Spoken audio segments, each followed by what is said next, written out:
আসসালামু আলাইকুম ভাইয়া, সবাই কেমন আছেন? আশা করি ভালো আছেন। বুড়িগঙ্গা নদীর পানির অবস্থা খুব খারাপ। নদীতে আমাদের বাঁচাতে গেলে কী করতে হবে? বুড়িগঙ্গা নদীর যদি পানিটা বিশুদ্ধ করা যায়, সেটা হচ্ছে বুড়িগঙ্গা নদীর পানি, এই যে শ্যালো মেশিন আছে না, শ্যালো মেশিন যে পাম্পদের পানি তোলে, ওইটাতে আপনার ওই মাথায় মানে যে পর্যন্ত যে সীমানা পর্যন্ত যেরকম দুর্গন্ধযুক্ত যে পানি আছে, মানে ওই সীমানা পর্যন্ত আপনার ওই 20-25টা বা 40-50টা মেশিন বসাই দেবেন।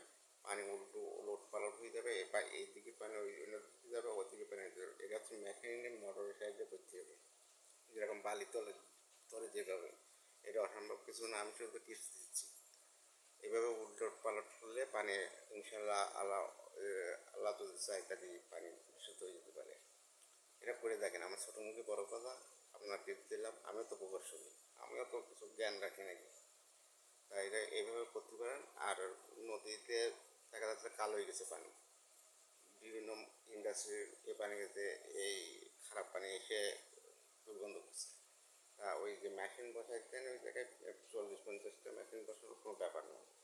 কোটি কোটি টাকা খরচ হয়ে যাচ্ছে অন্যদিকে, ওইদিকে। যদি নদীটা আগে মেন দিকে, নদীর সাথে একটা মানুষের জীবন জীবিকার পরোক্ষ ও প্রত্যক্ষভাবে নির্ভরশীল। তা আপনারা তো বুড়িগঙ্গা নদীর যে জায়গায় হচ্ছে যে শেষ হয়ে গেছে, যে যতটুকু আবর্জনা যুক্ত দুর্গন্ধযুক্ত পানি আছে, তার সীমানা তো ভালো পানি আছে। তা ওই ওই মাথার ওই জায়গায় আপনারা 20-25টা বা 50-40টা বা 100টা এরকম মেশিন বসাই দেন। যেভাবে বালি তোলে, বালি তোলার তো আপনার ওইভাবে এই মেশিন তোলে, মোটরের মাধ্যমে বালি তোলে। ওইভাবে পানি উলট পালট করে দিতে হবে। এদিকের পানি ওই নদী ভালো পানিতে যাবে, আর ভালো পানি এদিকে যাবে।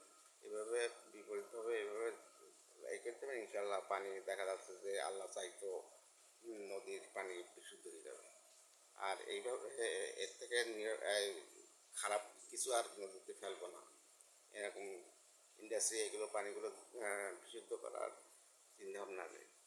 সুন্দর একটা দেশ করেন বাংলাদেশ, বাংলাদেশ চিন্তাভাবনা। ধন্যবাদ।